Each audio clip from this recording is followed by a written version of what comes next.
Hello, and welcome to the FlowRy Show, a journey through life's tapestry, wisdom for every generation. On this show, we talk about where generations intertwine, sharing stories, insights, and dreams. Whether you're a seasoned sage or a curious young mind, we are all students in the grand classroom of life. Join with me today with my co host, Mike Ryan, and I, Nicole Flowers, as we explore a tapestry woven with threads of collaboration, dreams, and lessons learned along the way. For today's topic, it's centered on collaboration, bridging the generational gap. In today's very diverse and dynamic workplace, understanding and harnessing the strengths of different generations is crucial for success. Mike and we're going to seek to explore the unique contributions of baby boomers like Mike and post baby boomer generations like myself, highlighting how our collaborations can lead to innovation, growth, and a more fulfilling work environment. Mike, I'm going to turn it over to you for you to share with our viewers Sure. the power of experience from a baby boomer perspective. And we will not take for granted that you have lived through a wealth of experience and you bring a lot of knowledge to the table, keeping in mind some of the major historical events like civil rights movement, the Vietnam War, the rise of the internet. But Mike, just for a moment, let's pause and walk us through your lived experiences and how we go about shaping our perspectives or view of the world from a team value perspective, collaboration, mentorship, etc. But share with us, Mike, the power of experience through your lens. Sure, Nikki. It's great to topic. I think it's timely. I always go back to my family of origin, and because it shaped me to who I am today and along the journey, my journey. And I had two entrepreneur parents that started a company prior to me being born. They actually they designed, built, and managed hospitals, including took the family of three kids and moved to Costa Rica in the 1950s. As you can imagine, that was kind of an interesting time. So I was born when they came back from Costa Rica and they settled in Washington, D.C. My parents had 8 children. And I was influenced by an entrepreneur family that sat around the kitchen table and talked about business and international, or international company, and that influenced me, dramatically, right? The other thing that goes into forming who I was that as a student, I have severe dyslexia, and dealing with the I will say trauma and tribulations and having to break through the tenacity of that and ultimately working in the workforce. I began my journey. If you look at in the US, we get a Social Security readout of, how many quarters you've worked and all that. Mine goes back to 1974. And so I started my first company, a graphic design company, back then. So you can do the math on that. I am a baby boomer that go from 1946 to 1964. And all of my siblings are baby boomers. So, those that are ahead of me, I learned from them. And I got a brother that's younger. But so baby boomers are, age 60, right, to 70 plus, right?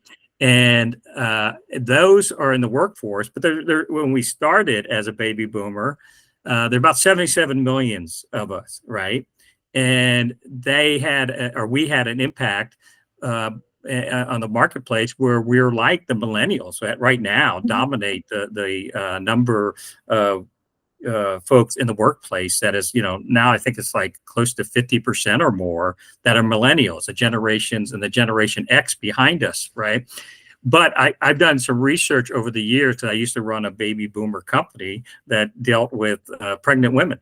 And so I had to know, what was the difference between the millennials, not baby boomers, which I were, or the Generation X that came afterwards, which were 1965 to 1980. But millennials were 77 million people that were equal to the baby boomers as far as the numbers, except for one fact, and that is immigration. We had 5 million immigrants, and you probably share your story.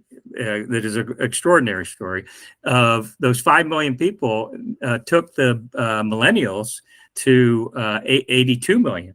And so it's a larger population than baby boomers. So as I began my journey as an entrepreneur, my teens, and then I worked within the healthcare system, we were this bolus, as they say, that came through working as a baby boomer, right, in our 20s and so, which like is in late 70s and 80s, right?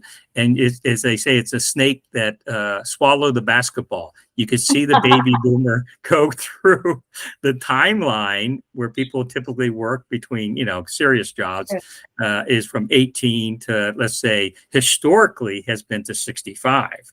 Now, that number of the number of baby boomers currently in the marketplace is very extraordinary. I just looked at it today, is about 17% of the workforce in the U.S. Okay, so fairly high number, which is it is, but it's not 77 million, right? So I think it's every 8 seconds a baby boomer turns 65, which traditionally has been the age of retirement. But right now, Generation Z, which is past the millennials, this year will surpass the baby boomers in the workforce. So what that says is we've got like 5 or 6 generations from the boomers. My parents' generation, my mom's 93, but she stopped working when she was 85. But, and most people, in the baby boomers say, I'm never going to retire. Me personally, I have no plans to retire, but that's a choice I make. However, the number, like I said, is only 17% of us that are going to work. Now, Social Security said we got to work until 67 before we can retire totally for the baby boomers, right? And so it becomes an opportunity for each generation to bring what they bring to the table. I would say, maybe some time, wisdom, and 30, 40 years of experience that I have been as an entrepreneur, as a corporate person, to understand, there's different communication styles, there's different expectations, there's different, as you mentioned, life impacts. I mean, I still remember, this will age me. I remember I was only a toddler, but I remember the assassination of John F. Kennedy, and on the seeing little John doing the salute and stuff like that. I was in D.C. 1968. I remember when Martin Luther King was killed, right, on April 4th, 1968, and then a few weeks later, Bobby Kennedy was assassinated. So, and then I remember a year later that you had the man landing on the moon. And so, those type of things. And then the internet was invented, right? 1972 by Al Gore, supposedly. But it really didn't come into impact and really impact our lives and our workforce, right? Until Apple and Microsoft were able to bring that into the world, the workplace, where everything's Microsoft or is Apple and all those type things, right? Intel. And that really didn't happen till, the 80s. I still remember with my parents going back to their generation, now we still have faxes in healthcare, but we had a fax machine that worked internationally. It was a tube that went like this. and it was a thermal paper and stuff like that. So, I've seen quite a bit in my lifetime, at least, as I said, 5 or 6 different types of generations that have come into it, and the different needs, wants, interests, what motivates you. I mean, when I was growing up into the healthcare system and working at hospitals and whatever, I worked 24/7. I was, in many cases, just, because that's how the generation before me, you had to pay your dues, right? And I was willing to do that, maybe to the detriment of my health, maybe the detriment of my family life and all that. And I think that the generation that is the Generation X and generation, which is right behind the boomers, and the millennials, right? There's 82 million folks. They want to see more life balance, right? Yeah. Whatever that means to them. And they don't necessarily pull the corporate, line, because they know they saw their parents that really got clobbered in many cases in 2008 when the financial crash happened. The American dream of owning a house, in some places like California, less than 23% of people can afford a house, right? So not just talking about current inflation and stuff like that, but just the impact of home or what you get from the workplace and the home. I think we're seeing more of a balance from that, and that hits everything from communication styles. I got a son that's a Generation Z, and I have 2 millennials as children, and so even between that, which is 13, 14 years age, I see a big difference on the impact on the workplace. So so to encapsulate it, I think that as you see the bleeding out of the boomers, again, 17%, and the coming in of the next generation, the Generation Z, you still have Generation X and the millennials that become the majority of the thought leaders, the leadership positions, and all that. So I think that is a challenge for managers, for executives, and others to understand that. And how do you direct going forward as a corporation? How can you, make sure that, number one, you're meeting the needs of the folks that you're working with, whether you're an entrepreneur or whether you're a corporate executive or whether you're someone who's coming up the ranks, and how do you effectively motivate and manage others that are usually, younger than you, not always. I mean, I'll tell you one story. I was fortunate. I had some great mentors, and most were female, and that was pretty unusual, for someone, as I say, I have with my pigmentation, a white male. Most of my mentors did not look like me, right, or have the same gender as I. So it's been kind of like my mantra to change that, right? But I can tell you one thing that I did, because I was, as a white male, I had ageism against me. And I say that, and again, I didn't cry for myself, because again, I was a white male. I wasn't like many friends of mine that were, came up through, gangs and stuff like that in different places like Atlanta. So I was privileged, no doubt about it, right? But I had an age discrimination in that I was called the boy administrator. And and one thing I did, to the detriment of my health, going back to, what we do in life balance, I was easily 75, 100 pounds heavier, because I felt if I kept the weight on, I looked older. And I was managing people 10, 15, 20 years older than me, or 30 years in that case. And so I can only imagine, having gone through that with people of color and diversity, and people that don't have my pigmentation, what they go for now. And I think we're seeing that shift within within the workplace to a certain extent. We're still not there. We've got a long way to go. So I'll be quiet, and we can talk more and have more of an exchange now that I give you that background. And thank you, Mike, for that. You certainly possess a deep understanding of the societal shifts, and absolutely around the economic fluctuations that we're seeing today and what had occurred in the past. One thing I do want to anchor on is that, and you have characterized it very well, is having that strong work ethics. And I strongly believe that it is still in existence in our society. But to your point, folks have different definition on what is work-life balance and how we go about intertwining the different generations. You start touching on this around the mentorship, how we collaborate, how we embrace and foster a sense of community in order to have that shared purpose. I do want to share my perspective as a post baby boomer. Oftentimes, we looked at things through the lens of innovation and agility.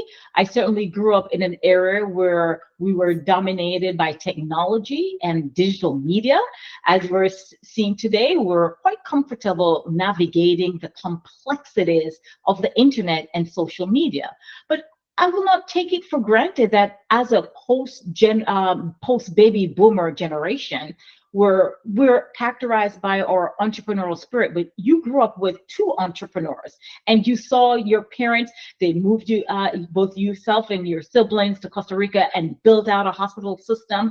And you have also seen the different social justices across the era. And we are seeing in this day and age that we also have that passion around social justices, and to your point, how we foster and cultivate just the different creativity, what is now going to become the norm, and how we go about challenging those norms as we embrace where we have more in common than we do differences. Sure.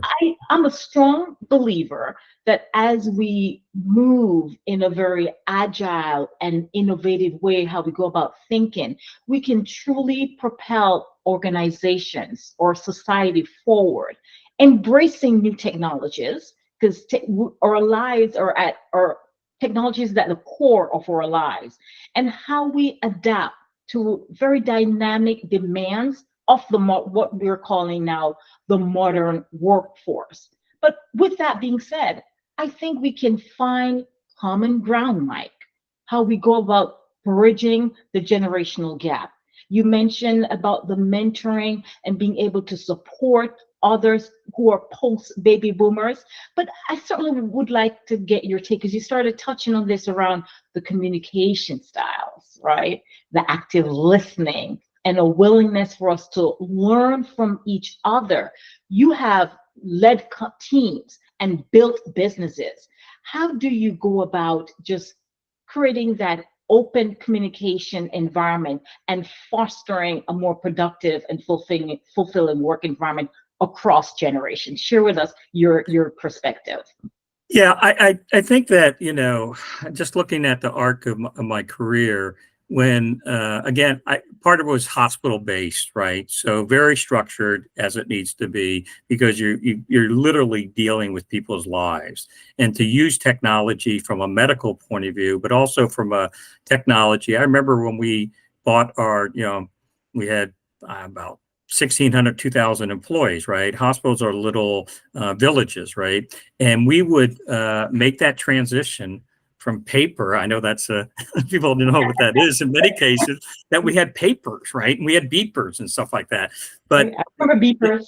yeah, and it's like, okay, well, we use those types of memos to send out to people. Did you get the memo? And then people don't even probably know what that means now. But back then it was a paper that went around, and now it's Slack and text and all that. So I think we're getting better and moving from the rudimentary uses of communications, in that we had to. It's stuff called whiteout, because you write a memo and then you white out because you didn't have it right or whatever. So the extraordinary impact that Steve Jobs and Bill Gates and everyone that brought us technology to begin to have emails and all that was one major shift. And then I think the next major shift that you look at the different generations is that email is not cool, right? I mean, now it's done by text, by WhatsApp, internationally, and all that. So I think using the tools of the times are very important. But I kind of go back to because I deal with a lot of investments and entrepreneurs that are looking for capital and stuff like that. And, I was on a panel yesterday and they asked, what do you look for when you're investing?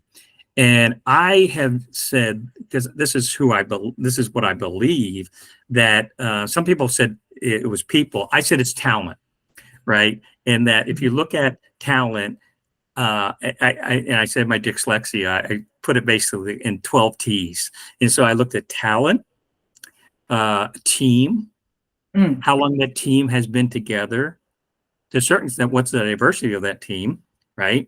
And that they bring diversity of thought and backgrounds, of gender and all that,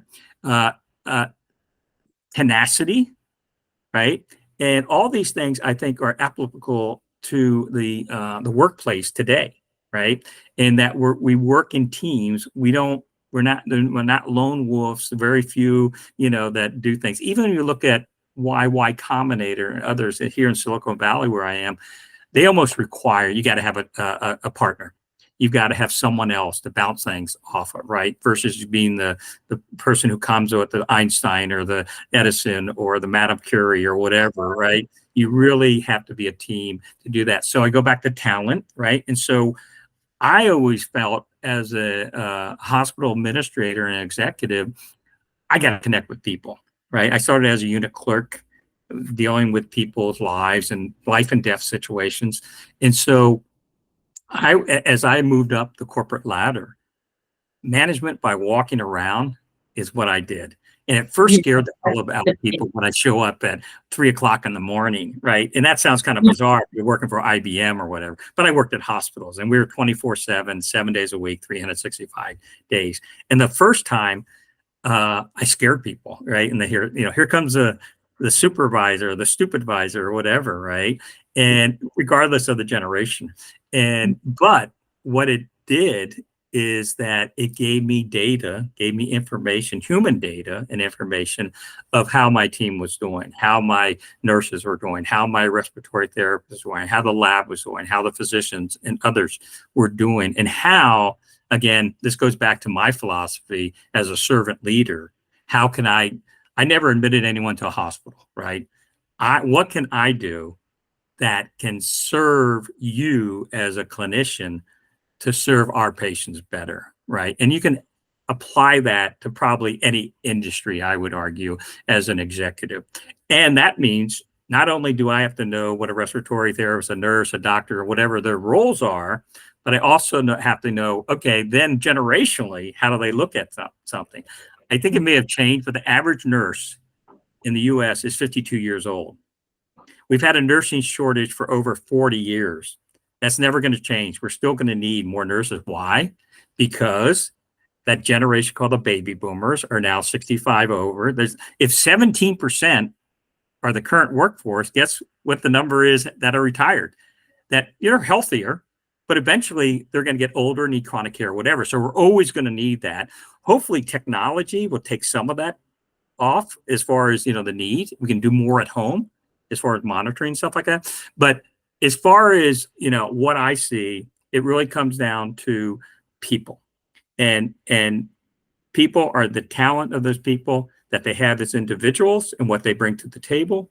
And then how can they mesh and meet with other how they have a team, right, that can get a common goal, whether it's care for a patient, whether it's building a new computer chip, whether it is, digging, a new computer line in the ground or whatever. I've never been in construction, but I see folks, always doing something on the roadway. So that's kind of how I look at things. It ultimately comes down, and maybe someone will look at this 10, 15, 30 years, 100 years from now and say, it's still, you got to work through people until we're totally displaced. And I don't know if you've ever seen the movie WALL-E, but yes, the robot. Yeah, we get the shit and they just turn into lazy bums. But Mike, I'm hoping that we don't get displaced. But to your point, Right.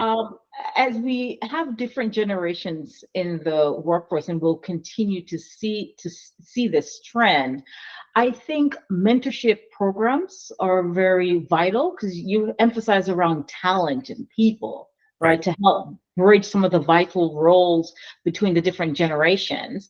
You also mentioned around having a structured framework. And although we're talking about shortages of nurses, yes, we're seeing shortages in just about every sector. But Right. how do we go about putting in place a structured framework for things like knowledge transfer, skills development? Because at the end of the day, it's about upskilling, right? And preparing that next generation to be able to take over those tasks. And those tasks are going to be different because you started hinting on this around robotics and AI. That's Right. going to also enable more productivity and a different way of how we work, as well as building relationships, right? Because at the heart of it, relationships is key. Right. How organizations foster a culture of collaboration and mutual respect.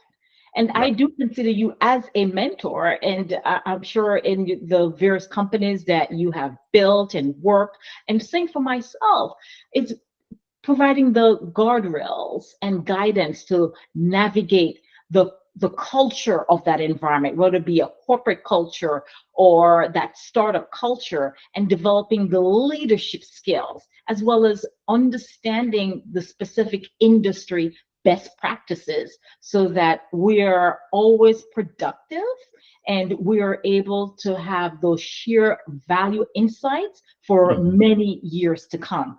Right. But Mike, and you left an impression on me in a few of our conversations, and I certainly want for us to highlight for folks that yes, I'm a part of the post-baby boomer generation, and you are a part of the baby boomer generation. But with that being Chronologically, not in my heart. exactly, exactly. I think we can develop a much broader understanding of the business landscape. You have seen things in the past. I am coming up seeing things today, and we still want to dream. You still want to dream. You've indicated I have no intention, and this is a personal perspective, your Right. personal goals to retire. There are more things that you would like to do, but share with us what are some of those dreams. And certainly for a young audience, I certainly want them to know that you can always dream at any age. It doesn't matter. Right. Yesterday, I was having a conversation with someone, and I said, age is just a number, it's a frame of mind. And I Right. truly believe that we can always set goals and have different goals, whether it be lifelong goals, family goals, work goals. But I think as individuals, we can still benefit from dreaming and looking ahead and providing that valuable guidance as to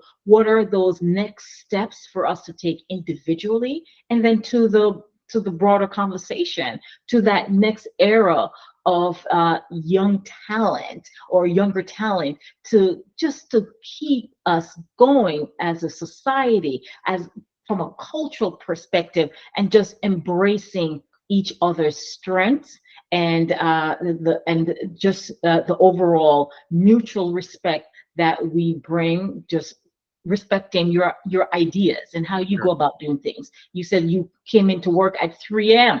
Now, yes, hospitals are 24 by 7. I Mhm. wouldn't, we're not advocating that someone who is working in a different Right. I industry had I where had they three start at shifts. 9 So to come in at 3. yeah. But it's just here, this is just your approach to keep your teams engaged. But as we see in other industries, folks have strong work ethics and certainly would like to have that work life balance priority is how I like to emphasize. Just share a bit some of your guidance around how do we best mentor and foster those strong values that we want to impart Sure. across generations. Yeah. I will get into that. I want to touch upon as far as that process, because I mentor easily, and these are long-term decades of mentorship, right? Yeah, That go for, I mean, decades of 50 plus people, and they're all over the world, whether it's Africa or whether it's Florida or whether it's Singapore or Taiwan or wherever, right? Because I'm able to do that through this. I mean, ideally, I'd like to be in person, but I can yeah, use again, the technology that we have, Technology. that's the beauty of this technology that, that we're able to do this. But I've got to say, and this is where I have, I'm just going to say this because you piqued my, thought process on that. And that is the devastating impact that COVID has had on our society as in the US, because that's where we are. But I work every day all over the world, right? I'm in Denmark, I'm in Philippines, I'm in Singapore, whatever, because of, I don't have to get on a plane, thank God. I did that for 20 some years when I was consultant working all over like yourself. But COVID's, I think, impact, I've got a daughter-in-law who does work the night shift. She's a nurse at Kaiser here. And, she and many others were dressed up like space people, right, to serve patients. They didn't have the luxury of working remotely, right? They had to be there. And, I think we've, continued to recognize what they healthcare providers have done, and many lost their lives, unfortunately, because of that. But the greatest impact is kind of like, you look at cancer studies and cancer, the presentation and the onset of cancer, as you may or may not know, and again, I'm not an expert, but I've been involved with biotechs and cancer research and stuff like that through some of my companies, is that it doesn't happen automatically. It's a 20 to 30 to 40, unless you're, you may have, breast cancer that's through DNA, right? Through and hereditary, or you've got sickle cell disease, or you've got, lupus or whatever. That's not necessarily environmental, but two things that COVID did. Number one, it made people work remotely. And this is great, what we're talking about as far as mentorship, but to have someone that is watching you in a hospital, in a corporate setting, in a financial services that is an older, senior executive, that you're able to take someone under, quote, your proverbial wing and show them by doing them, seeing what you're doing, whatever. That's been obliterated with COVID. Now, it may be coming back where, some technology companies still haven't come back, right? Because they don't think there's the need to have, the term they use are butts in the seat, right? But there's a value to that the corridor or the conversations that happen when you're in the same facility or building with someone else, that you're able to mentor, that you're able to spend 2 minutes or 5 minutes or whatever. I think that's a great impact. And then going back to the cancer analogy, I've read where, and I've got a one of my child lives in Paris, one lives on an airplane because of a pilot for United, and one is a student that lost his freshman and sophomore year in high school, right, because of COVID. And I read somewhere that 60% of kids are mentally impacted of depression, of loneliness, of that. And now, they're going, again, that cohort is now about 17% of the workforce. What they'll need for mental health services, what they'll need for mentoring and just understanding of what they've gone through, that's going to impact not just, 3-4 years that they didn't have a graduation, or whatever, celebration, whatever, but the mental impact that has on the next 20 to 30 years in the workplace, I think is very important. Now, as someone who didn't go through that, but had other things that you dealt with in the workforce, it is pale by comparison. So I would challenge any mentor to recognize that, and companies, I think, may be heading to understanding that, but I think that's going to have such a dramatic impact over the next 20, 30 years of what COVID has done to the mental health of, quote, our, Generation Z. And so as a mentor, I think that'd be a big challenge. The other thing is, as a Generation Z, millennial, or anyone that's not a boomer, again, there's not many more boomers. There are only 17%. So you need to, as you've done, and many have done with me in the past, ask. Yes. Can I be your mentee? Can I? Because people are sometimes so afraid not to ask, right? And I unfortunately look at the world sometimes, and I shouldn't, through a lens of those that make things happen, those that watch things happen, those that wonder Right. what the hell happened, right? And I think that, and I clean that up a little bit, but I think that if you are a talent, right, and you recognize that talents and you have that tenacity and you've got the intellectual capacity and you know you're born. I mean, I wasn't born in the Sudan. I was Right. born in Washington, D.C., one of the most privileged places in the world, right? I did a White House intern, for God's sakes. You know, I worked with Jimmy Carter, who will be 100 years old on October 1st, right? I mean, I had no doubt privilege. So I have an obligation, right, to give back. And that's kind of my dream. My dream is that I have, my wife had talked about it. We do okay. But if suddenly I won that $2 billion lottery, it would set up a foundation all over the world that brought in people, or we go out to people and teach them some, again, I'm biased towards entrepreneurship because I think that's a creator, that's an innovator, and I'm dyslexic. So 30 to 45% of all entrepreneurs are dyslexic. And why is that? Richard Branson, Edison, Jobs, Gates, all dyslexics, and Chuck Schwab. And so, and there's many more, right? And the reason why, because we're not wired the same as normal human beings.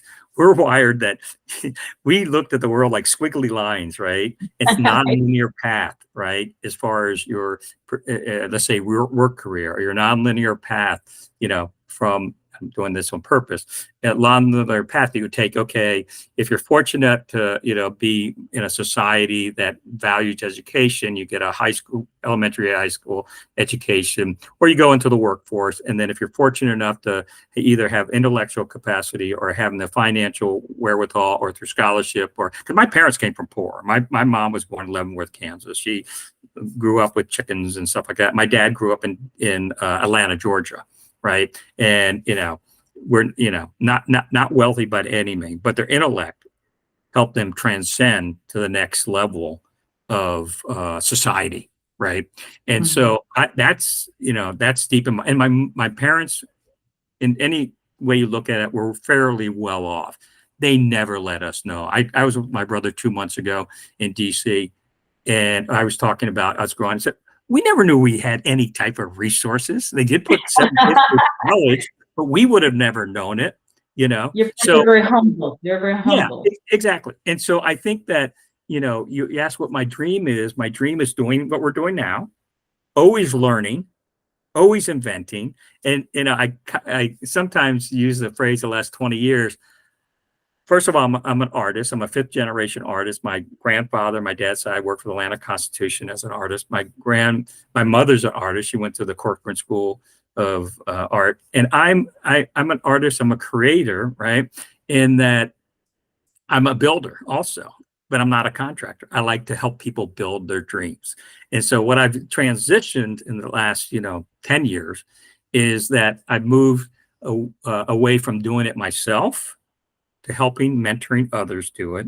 And then I've been fortunate enough to have been on 75 boards in 5 continents. And so I've got a, you know, this dyslexic mind that sees globally. Automatically, I think, okay, how can we take this and go to the 8 billion people that are in the world right now, right? And how can we make them better? How can we make this solution better? How can we make this technology, this medical device or whatever better, right? And so that's my dream, is to impact. My father built and designed hospitals all over the world, right? Taiwan University, in you know, Cologne University in Germany, in Sweden. If you look back, and I did the statistics, he impacted over his career over 1 billion people's lives, and then going forward by building cost-effective health systems that were private, you know, rooms and all this other stuff that now is commonplace. So how can I take that legacy from my point of view, use my skills, talents, efforts, network, and how can I help others like yourself do that? So that's my dream. And thank you. Regardless of race, religion, geographic, you know, constraints, because I know I've had the privilege of doing that. And, you know, the 2 biggest places that will change, part of it is, I say this is not necessarily China because of the political situation, but it's India and it's Africa. Yes. And that those over the next 30 to 40 to 50 years is a seismic shift that is happening Absolutely. globally. So, And and you're spot technology on. will be a big part of that. And again, relationships, as you said, is a key to that. And you're spot on, Mike. I mean, when we talk about the benefits of intergenerational collaboration, it extends far beyond just simply bringing together different ages. It's Right. about fostering a truly inclusive environment, society, where it's about diversity of thought, experience, and where perspectives are valued, creating a very welcoming and inclusive environment for all. And oftentimes when we go about our day to day, when I go about my day to day, I normally start early in the morning at around 5 a.m. with a run, and I'm thinking Good about for you.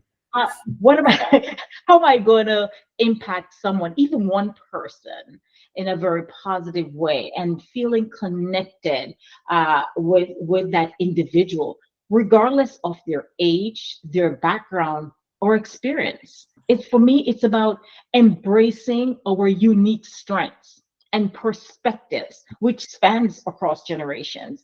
And as I work in my organizations, unlocking the full potential and creating a more dynamic, innovative, and fulfilling place of work. And I truly believe that the future of work stems on embracing intergenerational collaboration, because the workplace has evolved and it continues to evolve, Yeah. right? But and you start highlighting there's talent everywhere. I mean, the next frontier is India and Africa, that truly embracing just folks from various backgrounds and geographies, including lived experiences. Right. This is not just a trend. It's certainly going to be a necessity for us to embrace intergenerational collaboration for long-term success. Because in it, we must harness the strengths of our differences and start to adapt to this ever-changing demand of what the modern business world is. Right. Because for me, it's about fostering innovation, the growth, and providing a more fulfilling work environment for everyone so that we all can succeed. I asked you, what are your dreams? And as you shared, I'm not going to stop working. There's things I want to do at a global level, just given your background, the privilege that you have had as a child growing up, seeing things firsthand. You're right. How often and how many folks would have had the opportunity to have an internship at the White House? Right. Not many. Right. Okay. And for myself, I came from immigrant background in Jamaica, came to Right. America, and I saw my parents' work ethics when we were living in Jamaica, and I truly embraced that coming into a new country, that I have to pivot. I have to view things differently, how they work, how they operate, how they interact. Yes, I speak English, and English is my primary language, but coming to America was a different approach on Right. how I view the world. When I went to college, how I collaborated with my with the other students, and being in the workforce, also how I collaborated. I had to make a pivot, but it was having folks who have that open mindset, that growth mindset, like yourself, Mike, to foster mentorship and taking me under their proverbial wing, so I Sure. understand just how we go about embracing our differences, and helping me to get my skis under me so that I'm able to become the best version of me. But in today's segment, I want to thank you, Mike, because we have truly touched on so many different topics. Right. How we go about creating a culture of respect, understanding, having open communication. We talk about fostering mentorship programs across generations, because there's something to be said about that. And we also talk about embracing just a hybrid approach and how we interact and engage, because we truly want to set ourselves up for long-term success, driving innovation, leveraging from technologies to help us achieve these shared goals. In closing, As we continue to build connection and understanding, sharing our stories, it creates a bridge between generations. It truly does. Because hearing your story, Mike, I feel more connected to you. It allows us to connect at a much deeper level. We're able to learn from each other's experiences and foster understanding.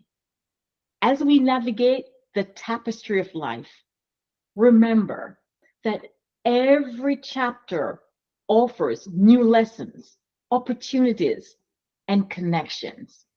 Thanks for listening in, and I hope to see you next time. Have a wonderful day.